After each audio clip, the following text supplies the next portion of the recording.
Di makakaingon og fake na sila kay mga former Marines man na. Unya ka ng mga kani sundao, una himo ang bodyguard kasagaran sa mga politiko. Kay trained man na sila. So ang kasagaran ng employment, either mag-mercenary na sila o magpabata-bata og politiko, bodyguard, no? So dili layo ang posibilidad nga nagpa-bodyguard si Saldico nila. O niya multitasking, hakot sa malita-malita nga kwarta. Di sila to, laping lakson nga di na tinuod fake na kay gakwinta na po og unsa ka gibugato ng malita niya og 800 bilyones kapin. Pila ka malita ang gikinanglan? 13,000 ka malita kapin ang gikinanglan aron ma-deliver nimo ng kwartaha. So huton mong balit ng mga malita baligya sa Ayala, baligya sa SM. Imo nang hutog balit. Pero di okay, let us say nga og kasahon nimo tinuod na. Kasahon pero wa man ay kasah. Ginahinay man. Ginahinay man. So, ang mayong buhaton, imbestigahon, open investigation, kanang live covered live na investigasyon. Di ka mo ditso lang dayo hukom. Ikaw mo balibad man dayon ping lakson pero kanang di ka ganahan kanang kuan imong sukit-sukiton. So may kuan kanang gihimo niya kadtong Cabral Files. Paghinganlan sa dito. Ang iyang ingon nga kutob ra ni bunuan o kadto si pangandaman sa Office of the Budget Management Office o katong pagumangko ni bunuan. Gigamit ra kuno angan sa presidente sa pa sila nangawat. Gigamit angan sa presidente. Pero ngano di man niya tawgon sa iyang komitiba. Siya mo diskurso bala siya ditso. Na diha ang problema. I-gaslight ang publiko ba? So, of course, the result says exactly the opposite. Di mo to ang mga tao. Bisa kaniron, kaning isyu haron, ang pika side, maingon nga di ang tuan, kay fake na sila. Naman sa side nga, mutuo. So, DDS, mutuo. Pinglawan, o ang mga komunista, di mutuo. Na yung mga neutral niya na, dili ba yun dayard, gatanaw lang yun sa istorya ba. So, magdaghan na dayon na siya. Unya, og atong basihan, ang inclination sa general population, ari man padong yun kay sa survey lang daan sa mga personalities involved, mga igala, mas daghan man ang Sara Duterte. Amo ay nagdasa, mo ay naong sa grupo nga DDS. Mas daghan man. Highest acceptance rating sa tanang mga empleyado sa gobyerno, including the Supreme Court. Saan na nimo? Mga bugo mo nang side-side. Imong ingnon nga mga bulok ng nga tuwana. Bidas ang istorya ng mga bulok. Ikaw mo ay bright. Kaming laki ni mo, no? Atong eksaminon ba, kana bang 1/4 sheet of paper, general information.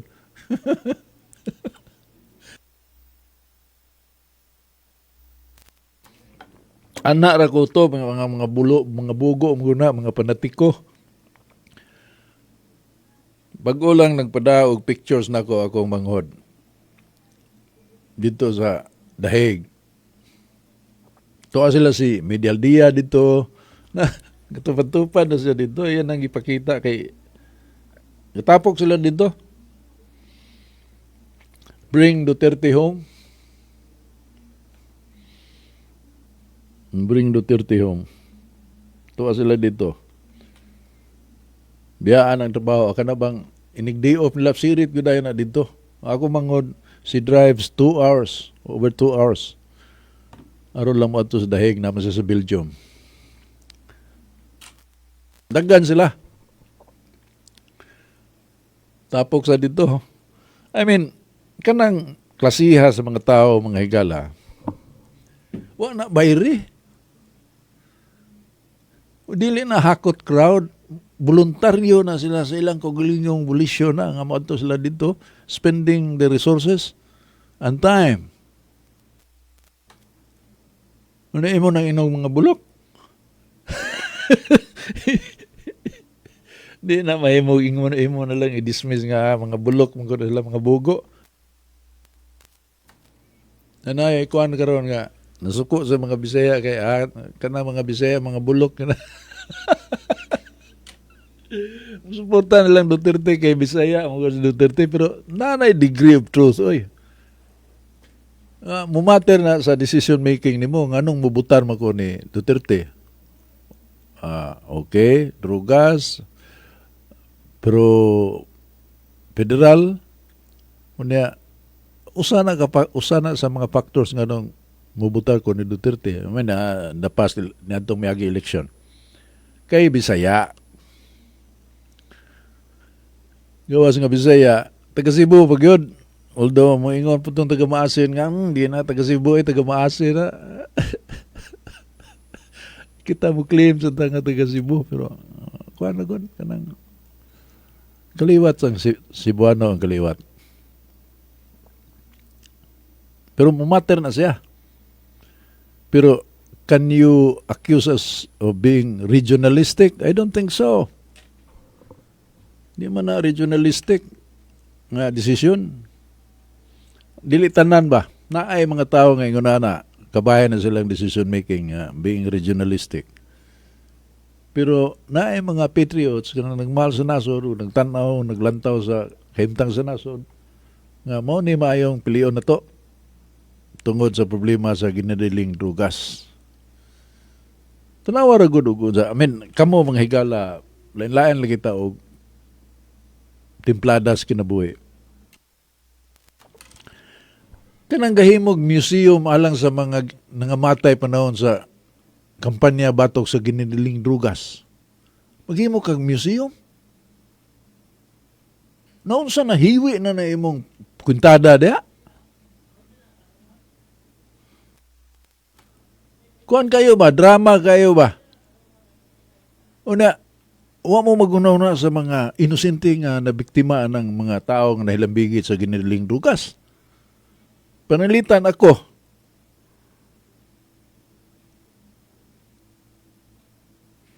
Sino na kaya mong anak na? Gikuha, nawa mong anak nga dili kuan ba kanang dili sagbot sa katilingban. Nindot o mga damgos kinabuhi.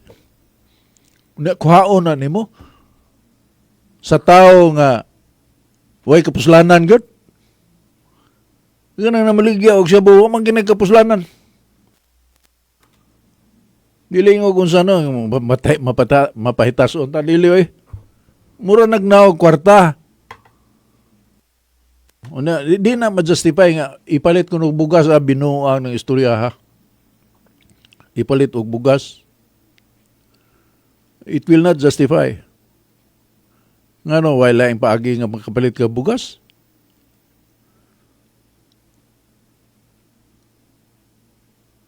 Ang pait kadtong mga inosente, kadtong wagid ba kanang tinarong sa kinabuhi, unya mabiktima lang sa mga adik, lugoson, patyon, Kay naburingog ng drugas. Guba ang pamilya.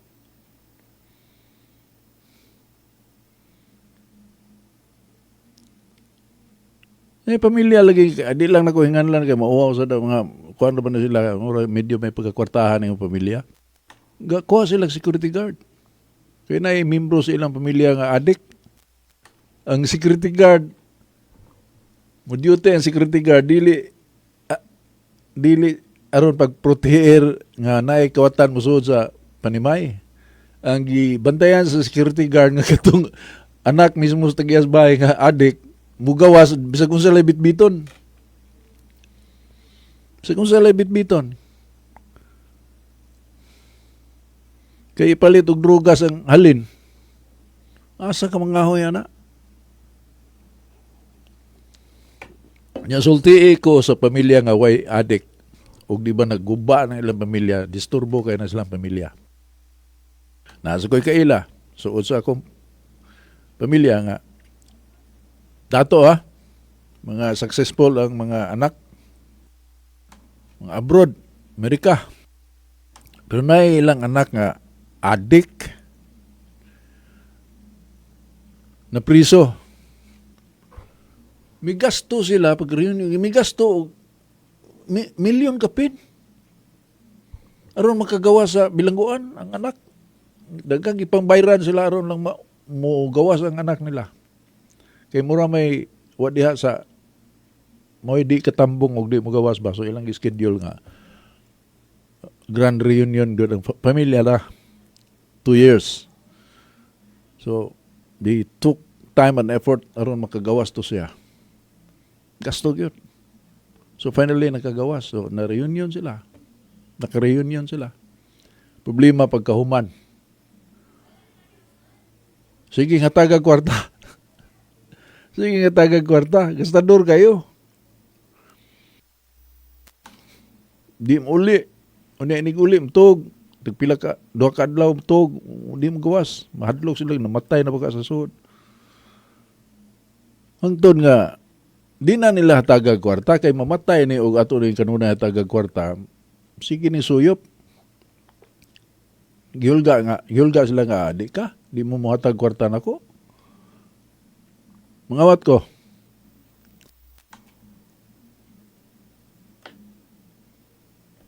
Ilang giobserbahan puloy. Kuan man gyapon kanang makadlawnan man mo pauli. Dugay ko mata ba. So ilang kuan ng kwarto, giblihan ng kwarto. Sus ang karsteryo. Nagangay ang karsteryo. Kinawat ba? Barkada man atong tagiya bitaw ng na Indian bitaw nga tig pangulit og mga trophy diya sa Mango. Atong adik namatay na po. Silang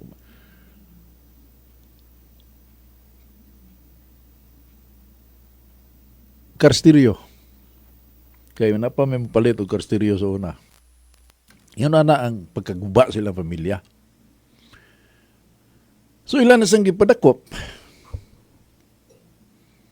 O misurinder na sila nga wala na paglaom kay sa wa pa na sila wa pa to mapriso giparehab man gyud nila. Ko kay sila gasto. Katong anak ni Greg Sanchez day. Greco. Pila gasto ni Greg ato nga pa-rehabilitate. Unya sa diyang namatay na si Greg Sanchez. Ang gikawat dili na gyud bisag unsa lang. Ang yate na ang yate na gyud ni Greg. Anak ka buang ginang basta adik ng higala. Ayaw paglaom hindi ka mo to panahon Duterte nindot to sa kay iya magihadlok because these people can only understand one language, the language of fear. Imo nang ayo-ayohon, di na, maayos na mo istorya. Pero dagang na rehab sa ilang kauglingong paningkamot lang, tungod sa kadlok. Tungod sa kadlok. The language of fear. Karon, dakpa ko, okay ra. sugot og dakpan. Wa gyud tay paingnan og ato ng ang kadtugong tukhang unta alang kanako sakto gid to tuk-tuk hangyo. Di man sa ka dakpon og tuktukon ka. Di man ka tuktukon og way information. Nga tigamitan ka. Tigpamaligya ka. Di man ka kalitan lag tuktok dito. Naay basihan nga nung tuktukon ka. Gikan na sa mga nadakpan na musulti. Ikaw, nadakpan ka puloy. Puser ka. Kinsa may itigpalit ni mo. Kinsa may musuki. So, sultian. Mahadlok man ka. Di musulti ka na si Alex. Tigpalitan na nako. Tuktukon ko. Ato ko tuktukon. Ayaw nagpalit ha. Parehab. Ug adi ka, rehab. Di man kayo nga ayaw lang. Submit yourself to a rehabilitation. Muna'y tukhang. Unyag di ka mo tuo, musukol ka, adto na ka mapusilan. Mao na siya ang tukhang. Napugngan mo to na nahunong to kay question lagi sa mga kining gitawag mga higala og bleeding hearts in our society. So pagbalik, nahunong ang momentum, nahimo na nga uplan double barrel. Di ba? Nomdom ka na puloy. Double barrel. Lahi na. Kay bawam silang namulaban nila. Pero pagsugod na, sino ka sa buho lang, 30,000 ang misurrender. Una matod pa ni Don Duterte, mangod sa presidente, ako amigo, ingon si Don nga, kuan Alex, sa among data, 80% ana ang tigamitan yun, aktiba. Na 20% nga, tigamitan sa unahing unong na. Nasa nahingan lang nga, di good user, nakatilaw lang, tungos barkada, pero wag yun ma-addict. Pero kanang 80% mo na mga manyak, mo na market yun ba? Huwag mo na kay kapalit, mamaligya na ka. Aron na kay masuyop. So grabe ang, kuan ba, multiplier effect ba? So mo na siya ang problema sa drugas niya. Nag-anam na nagbalik ron. Wala na kahadlok na po ng mga user. Panglaway, nadakpan dito. Nasa news. Anyway, wala tayo panahon mga igala. Dagang salamat sa iyong pagsunod kanunay sa atong mga tulumanon. By the way, kagapon nindot katong discussion mo. Highly intellectual lang yun ng atong kauban si Sir Eric Espina. Pero mas nindot. Nindot og perspektiba. So, salamat kayo ni Sir Eric kagapon. Una, uban kong partner doon sa Master Control, Engineer on Duty, Señorito Auriculo Monte Aragon Jr. O sangan usab sa atong General Manager, Brother Bro, Engineer Ruben Bertuccio. Ako ang inyong boss nga lagad Alex B. Mubiya uban ang pagampo ni